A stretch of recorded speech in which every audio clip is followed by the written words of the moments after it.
à tous et bienvenue à Autour d'eux, l'Afrique à Cannes. Aujourd'hui, nous recevons une grande dame du cinéma africain qui est plutôt polyvalente parce qu'elle touche à plusieurs métiers du cinéma. C'est l'influence afro du jury de la 72e édition du Festival de Cannes. J'ai nommé Maïmouna Ndiaye. Bonjour Maïmouna. Bonjour Kadi. Comment vas-tu? Je vais très bien. Oui, ça se voit, tu es rayonnante. Alors, comment est-ce qu'on est accueilli en tant que membre du jury du Festival de Cannes? Fais-nous rêver un peu.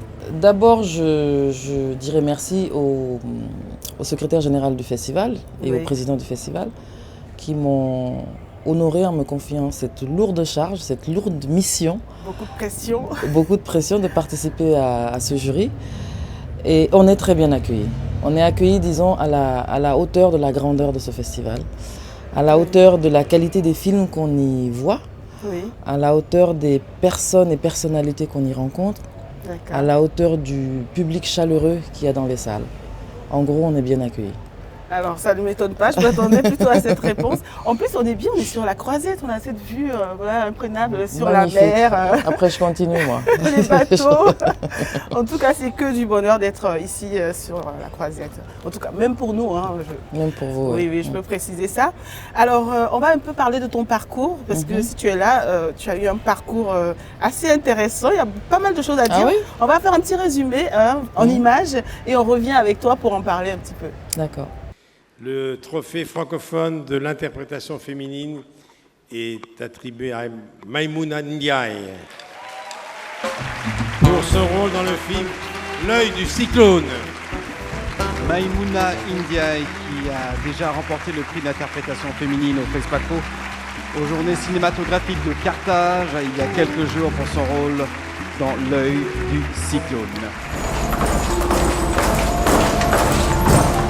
Serais-tu prête à plaider une affaire aux assises? Il n'y a pas eu d'assises depuis 2 ans. Justement, Emma, je t'offre le procès du siècle.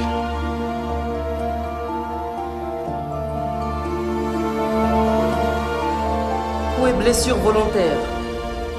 Détention illégale d'armes de guerre. Résistance à l'autorité publique.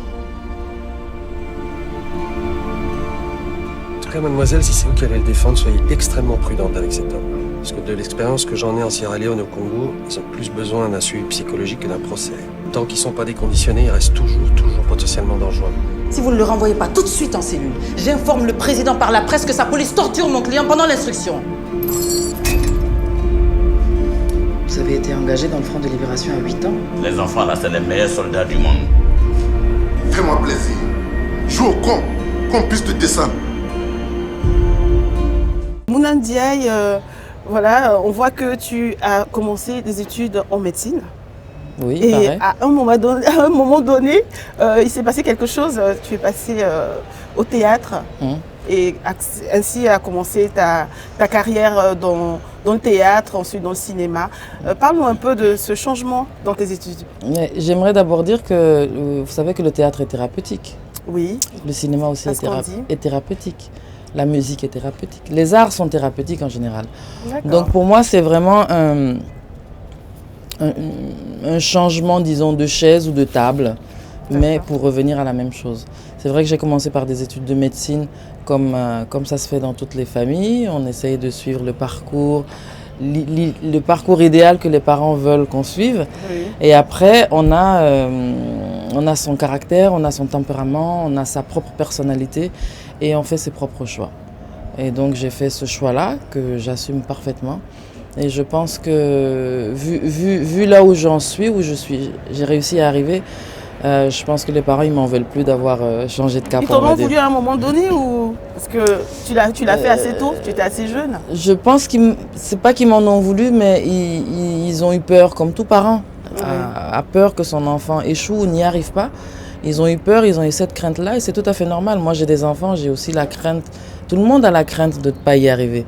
Et aujourd'hui je comprends leur position et je pense que là où ils sont, ils voient comment j'ai tenu, comment j'ai résisté. Et ça aussi c'est dû à la force et à l'éducation que j'ai reçue. Oui. J'ai réussi à tenir et à arriver jusqu'ici. Et pour ça je leur dis merci. et on est assez fiers de toi.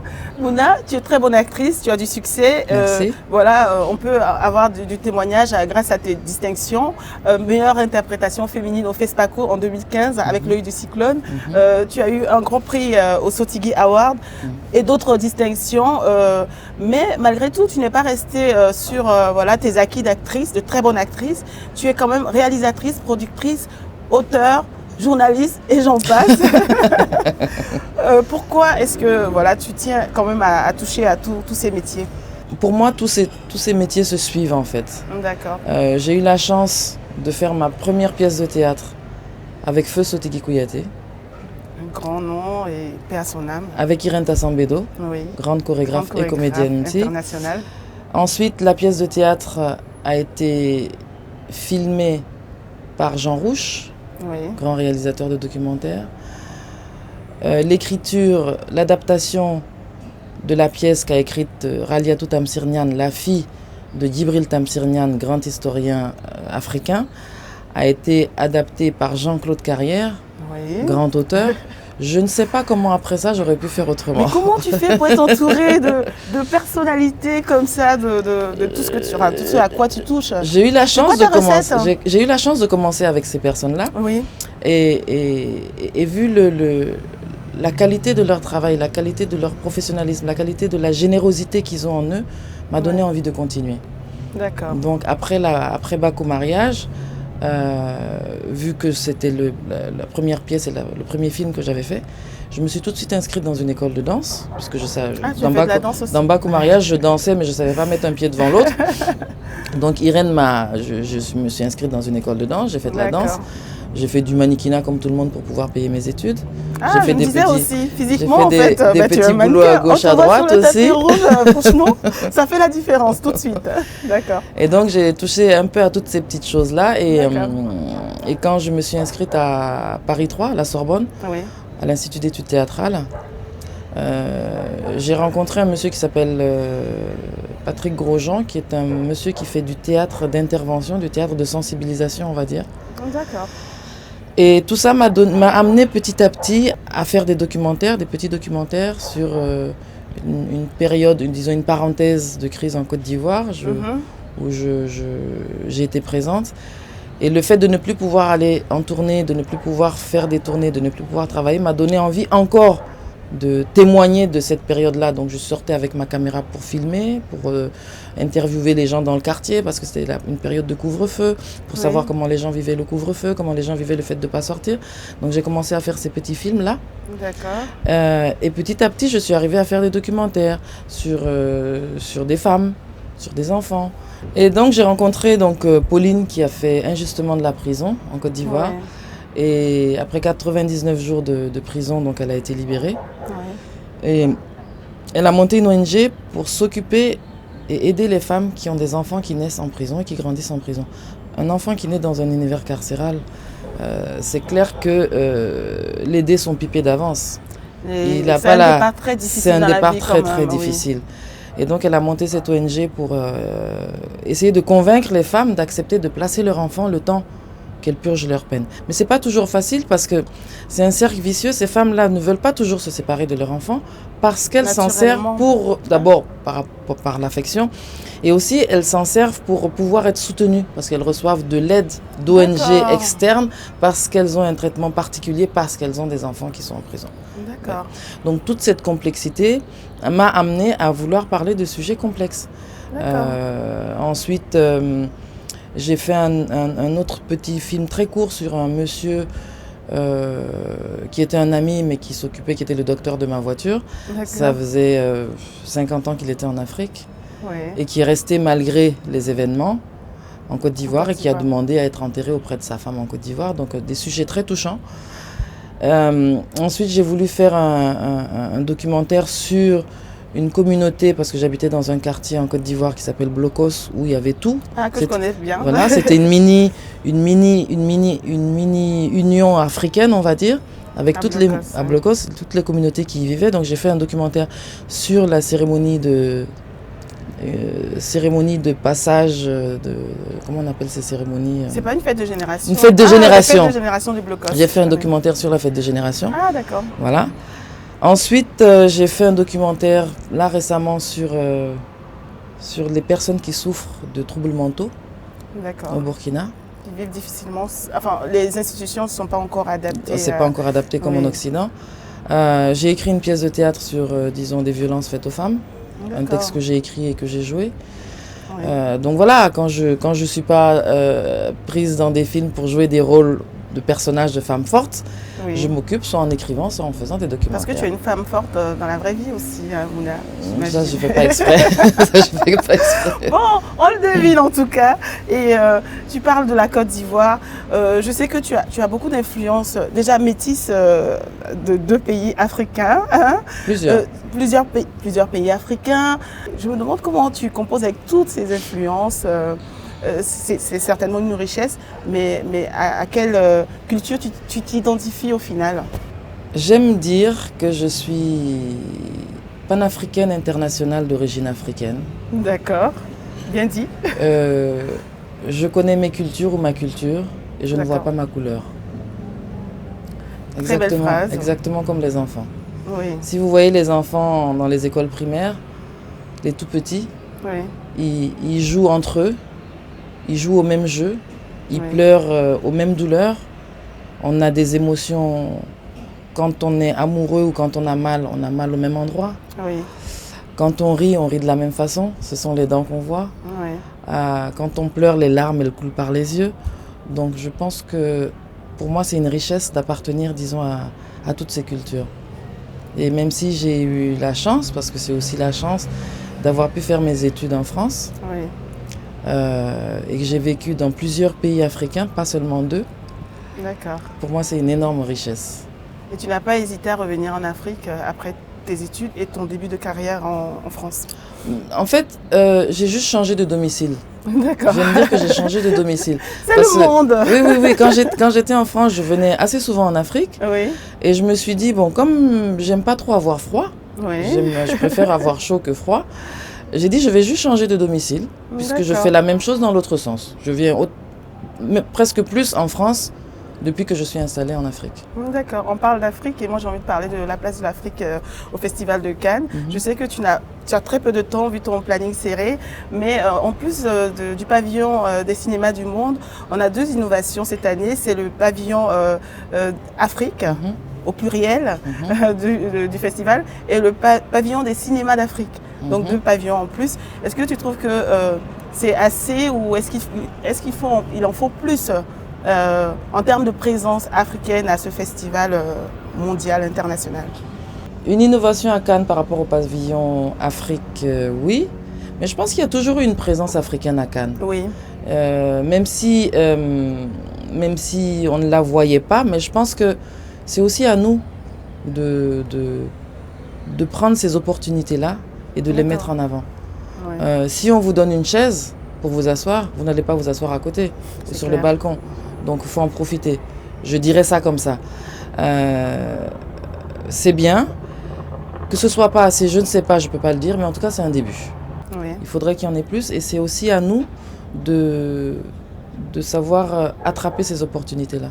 Moi j'aimerais, je souhaite, je rêve qu'au sortir de ce festival, avec toutes ces magnifiques rencontres, réussir à donner envie aux gens de découvrir autre chose, de découvrir d'autres acteurs, de découvrir un autre cinéma, qu'il y ait des coproductions qui se fassent, qu'il y ait des échanges qui se fassent, qu'on prenne les acteurs pour ceux qui savent faire, ceux qu'ils dégagent, ceux qui savent dire, et non pas par rapport à leur couleur. J'ai une très belle anecdote que j'aime dire. J'ai eu la chance de tourner un film ici en France, un long métrage, où j'ai été faire un casting. J'avais été prise pour le rôle et après on m'a rappelé. C'était un film avec Firmin Richard et Richard Berry. On connaît très bien. Voilà, on m'a rappelé pour me dire le réalisateur veut te voir. Et quand j'ai rencontré le réalisateur, ils m'ont dit en fait, il a changé d'avis. Il voudrait que tu interprètes le premier rôle, qui était prévu pour quelqu'un d'autre. Donc et ça pour moi c'est un réalisateur intelligent. C'est une très belle démarche.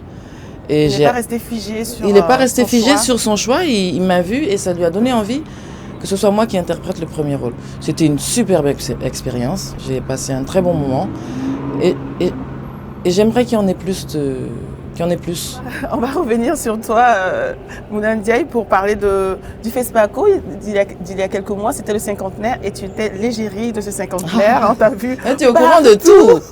Sur les affiches, les flyers. Mais franchement, c'était une fierté encore de te voir ailleurs que sur les planches ou au cinéma. Et quelques mois après, tu es membre du jury du Festival de Cannes. C'est quoi ton secret, ta recette? Je ne peux pas dire que j'ai une recette, j'essaye d'être polie, on va dire. Oui, pas que. Non, j'essaie d'être polie, de travailler. Oui. C'est vrai que j'ai eu le prix d'interprétation féminine au FESPACO en 2015. Avec l'œil du cyclone. Avec l'œil du cyclone et Fargas Assandé, mon partenaire de jeu.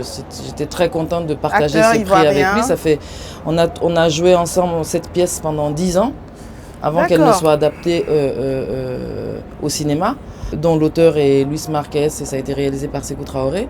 Oui. 10 ans après, le film est adapté. On joue, on a un prix Fargas et moi, formidable. Ensuite, les prix se sont enchaînés. Oui. C'est comme la chanson congolaise, l'argent appelle l'argent. Oui. Là, les prix ont appelé les prix. Plus. Il y a tous les festivals. Il y a eu le FESPACO, il y a eu les écrans noirs, il y a eu le festival de Khouribga au Maroc, il y a eu les JCC en Tunisie, il y a eu le Burundi Festicab. Il y a eu... ça, c'est les prix d'interprétation. Hein. Oui. Il y en a une douzaine à peu près. Et d'autres prix pour le film. Et le film a eu en tout 80 prix. Wow. Donc il a vraiment fait le tour du monde jusqu'à présent. Et ça, c'était vraiment une belle surprise pour nous et une agréable surprise, disons, pour le cinéma en général. Et surtout d'avoir été en compétition avec Abderrahmane Sissako. Quand même. Qui est un grand réalisateur. On était comme ça, on était flippés, mais on se dit, mais c'est pas possible. Mais vous suivez ou quoi? Il était membre du jury à la 71e édition du Festival de Cannes. Mais... Ici, on se suit. C'est une coïncidence, là. On se croise souvent, on se suit. Et donc, après tous ces prix, bah, j'ai tourné une série en Côte d'Ivoire parce que je fais aussi de la télévision. Oui. Et j'ai aussi obtenu les trophées francophones. Quand même. Voilà. Et j'étais en compétition avec quand même de grandes actrices francophones. D'accord. Et ensuite, j'ai eu, ce qui me rend encore plus fière de tous ces prix, c'est que j'ai été à la première édition des Sotigui Awards. Oui. Et j'ai eu le Sotigui Awards. Oui, et ça, on s'en souvient encore. Ça me touche particulièrement parce que d'abord, c'est Sotigui. Ça s'appelle Sotigui. Tu as commencé avec lui. J'ai commencé avec Sotigui. Et tu as un prix Sotigui. J'ai connu Sotigui et j'ai eu le premier prix Sotigui. Waouh. Pour moi, c'était quelque chose de formidable. Ça n'arrête pas. Hein, et c'est une très belle initiative oui. d'avoir monté les Sotigui parce que ça rend hommage à tous les acteurs, en fait, oui. de l'Afrique noire et de la diaspora. Oui. Donc quand je parlais d'opportunités, c'est aussi à nous de nous donner les opportunités, d'être reconnus, de travailler pour ça. Et ça, c'est quelque chose que je salue. Donc je pense que je ne suis pas tombée comme un cheveu sur la soupe. C'est ce que j'allais dire. Il y a quand même un parcours derrière. Voilà. Il y a tout un parcours important derrière. À souligner pour ceux qui regardent l'émission. Je pense qu'il y a quand même des personnes qui ont envie d'embrasser cette carrière, qui regardent l'émission, qui ont vu ce que tu es aujourd'hui. Mais il faut qu'ils sachent que le travail qu'il y a eu... Il y a beaucoup de travail derrière. Il faut le faire, quoi. Ouais. On ne vient pas au cinéma par hasard. Par hasard. En fait, non seulement on ne vient pas au cinéma par hasard, on ne vient pas au cinéma en se disant je veux me faire de l'argent. Oui. On ne vient pas au cinéma en se disant je veux devenir riche et célèbre. Oui. On vient parce que c'est une passion, parce qu'on est convaincu de vouloir dire des choses, d'avoir des choses à dire. Et on ne fait pas un film à tout prix. C'est sûr. On n'est pas obligé d'accepter un rôle pour accepter un rôle. On n'est pas obligé de jouer parce qu'on vous fait du chantage ou parce que on peut dire non. On est libre de dire non et assumer. Et quand on fait des choix, il faut assumer ces choix-là. C'est très très et important. ne pas avoir peur d'assumer les choix qu'on fait. Et quand on dit je veux pas, on assume le fait de dire je veux pas. Et le moment où les choses doivent venir, elles viendront à ce moment-là. C'est sûr. Voilà. Et notre interview tire vers sa fin, mais j'aimerais quand même que tu dises un petit mot. Tu vis au Burkina aujourd'hui, ouais. C'est ton pays de résidence. Un petit mot à ceux qui te regardent depuis le Burkina Faso. Tant qu'on ne va pas me chasser du Burkina, je vais rester au Burkina. Personne ne te chassera. Non, mais c'est impossible qu'on te chasse. Non, je suis très très contente et j'ai été au Burkina pour la première fois il y a très très longtemps. C'était en 87. Je faisais partie de la compagnie de danse de Irène Tassambedo. Oui. Et quand on a fait le tour du pays, on a fait le tour du Burkina. Burkina en tournée en tant que danseuse. Oui. Je me suis dit, si un jour je dois revenir m'installer en Afrique, je m'installerai au Burkina Faso. Et ça s'est réalisé. Que je connais pas, où j'avais pas de famille, je connaissais personne. J'ai eu envie de m'y installer, mon cœur m'a appelé là-bas. Et aujourd'hui, je suis très contente d'y être. Et si je dois dire quelque chose, je remercierai mes enfants, parce que c'est vrai que malgré tout le parcours que j'ai fait, mes enfants, c'est ma plus belle création en fait. Et ils le savent, je pense. Et de partir beaucoup, de voyager beaucoup, d'être sur les tournages pendant longtemps et d'avoir réussi à faire de moi ce que je suis aussi et d'avoir réussi quand même à leur donner l'éducation et les valeurs que j'ai pu leur donner et qu'ils portent assez bien. Donc cette double culture européenne et africaine, je suis très contente, très fière de ça. Remercier mes parents évidemment, ma maman. Avec qui je parle beaucoup maintenant, puisqu'avant on ne parlait pas trop, maintenant on parle un peu plus. Mes amis qui...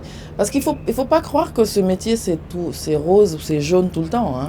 Il y a des moments où on est dans une forme de solitude. C'est ce que j'allais dire, des moments de solitude. Des moments de solitude énormes. Et si on n'a pas les bonnes personnes à côté, les bons amis, on peut très vite perdre pied en fait. Des amis fidèles en fait. Des amis fidèles et des amis qui vous comprennent, on peut très vite perdre pied et le fil est très faible et passer de l'autre côté.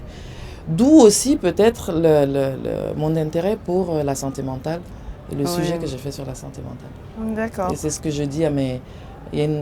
Dans mon film, il y a un des personnages qui m'a posé la question, qui m'a dit « Qu'est-ce que tu as vu en moi et qui a fait que tu es venu me parler, qui t'a intéressé ?»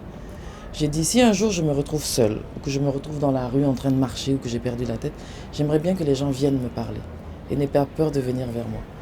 Et je pense que...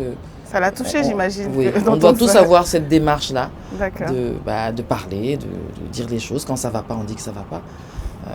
Il m'arrive de pleurer, il ne faut pas croire. Je ne suis pas toujours en train de rire. Non, mais tu ne pleures pas que sur la scène. Non, pour de vrai, ça arrive pour de vrai aussi. Pour de vrai. D'accord. Qu'est-ce qui est prévu après le jury, après membre du jury du Festival de Cannes pour toi? Ce qui est prévu, projets. Tu vois le bateau là sur le fond? Un petit tour? Tu vois, j'embarque là et je m'en vais. Je suis invitée ou pas? Parce que je suis juste à côté de moi. Après on s'en va, on prend le bateau. Non, la voie est ouverte. Pour moi, c'est vraiment une page qui se tourne. Une grande porte qui s'ouvre et j'espère pouvoir profiter de cette opportunité et être une locomotive et embarquer les autres avec moi. Et on embarquera avec toi, avec plaisir. Porte aussi. Voilà. En tout cas, merci à toi d'avoir donné de ton temps. On sait que ton temps est très précieux ici à Cannes. Merci d'être là et on te souhaite encore bonne continuation pour la suite. Merci. Et on est fiers de toi. Et que nos cinéastes fassent de bons films. Merci. Et vive le cinéma, vive la fête du cinéma. Merci Mouna. Chers téléspectateurs de Autour d'eux, ainsi donc s'achève l'émission avec Maïmouna Ndiaye, qui, je vous le rappelle, est membre du jury de la 72e édition du Festival de Cannes. Ça a été un réel plaisir pour moi de partager ce moment avec vous et je vous dis tout simplement à bientôt pour un autre numéro de Autour d'eux.